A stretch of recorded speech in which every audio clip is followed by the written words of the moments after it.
Happy Thursday po sa ating lahat. Ako si Benison Estareja. Patuloy po rin po epekto ng tatlong iba't ibang weather systems po sa ating bansa. Una na dyan ay ang Northeast Monsoon or Amihan na siyang nakaka-apekto po dito sa malaking bahagi ng Northern Luzon.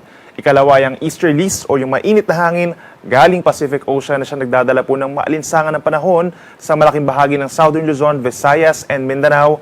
Habang nagtatagpo ang dalawang weather systems na ito, yung Amihan and Easterlies, dito sa linya na tinatawag po natin na shear line, at ito yung nagdadala ng pag-ulan sa malaking bahagi po ng Central and Southern Luzon. At base naman sa ating latest satellite animation, wala po tayong namamataang anumang weather disturbance na papasok ng ating area of responsibility hanggang sa weekend. For today po, asahan pa rin ang maulang panahon sa ilang bahagi po ng Luzon, kabilang na dyan ng Aurora, Quezon, and Camarines Norte. Dulot po yan ng shear line o yung tagpuan po ng Northeast Monsoon plus Amihan or plus Easterlies. Asahan yung kalat-kalat na ulan and thunderstorms, mga light to moderate rains po ito at posible pa rin magdulot ng mga pagbaha at pagguho ng lupa.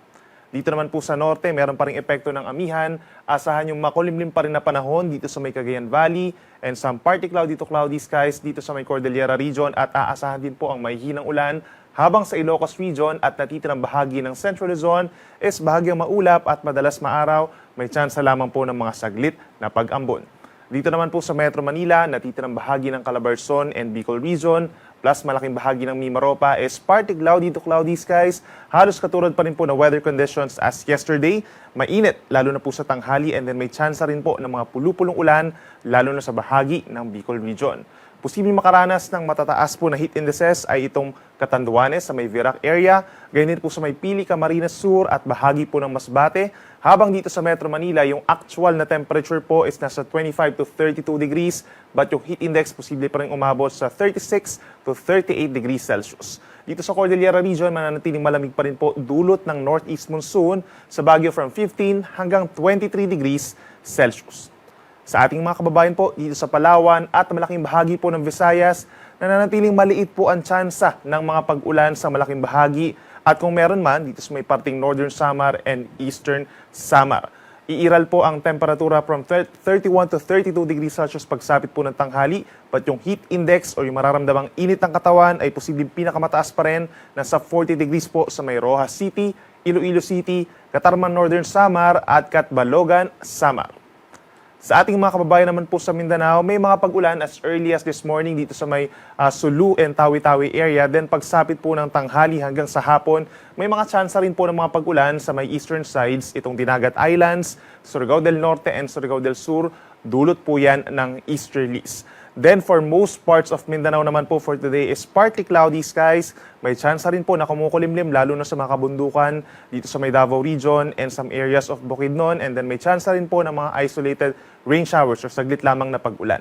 Pinakamaiinit ngayong araw dito pa rin po sa mga urbanized areas, sa mga low-lying areas po dito sa Mindanao, kabilang ng Zamboanga City. Yung actual temperature is 34 degrees Celsius, but yung heat index posibleng umabot sa 40 degrees. At ilang lugar pa na magiging mainit ay sa may Davao City, Jensan, and Cotabato City. Paalala sa ating mga kababayan sa Palawan, Visayas, and Mindanao, iwasan po lumabas ng bahay as much as possible from 10 a.m. to 3 p.m. dahil ito yung time kung saan pinakamainit po ang mararamdaman ng ating katawan. At lagi pong uminom ng tubig para po stay hydrated or maiwasan po yung mga heat stroke at saka heat exhaustion.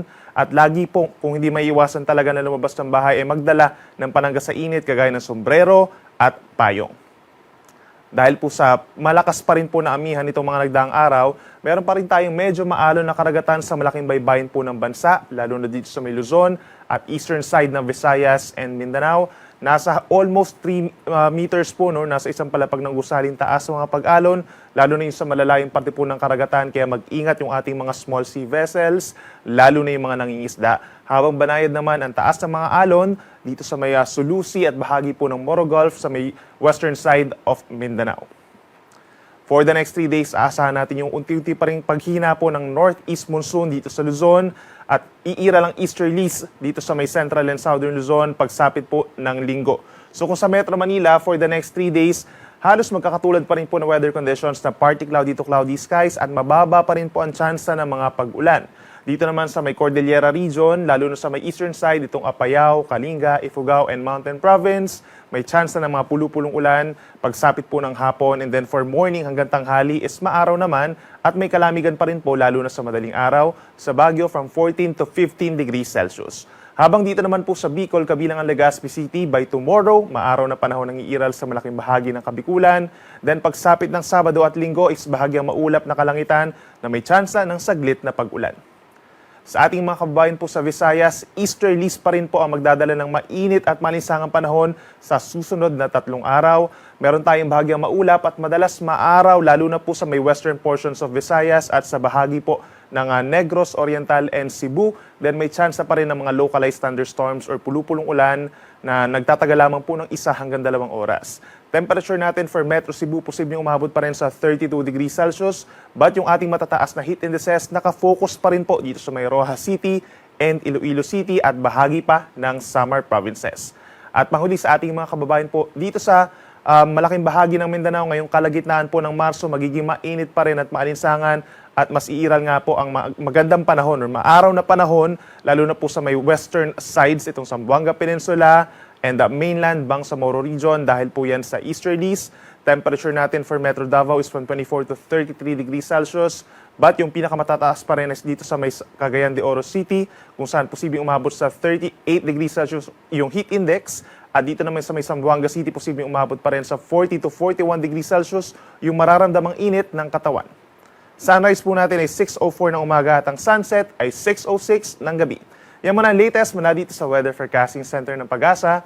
Ako muli si Benison Estareha na nagsasabing sana ang panahon, pag-asa ang magandang solusyon.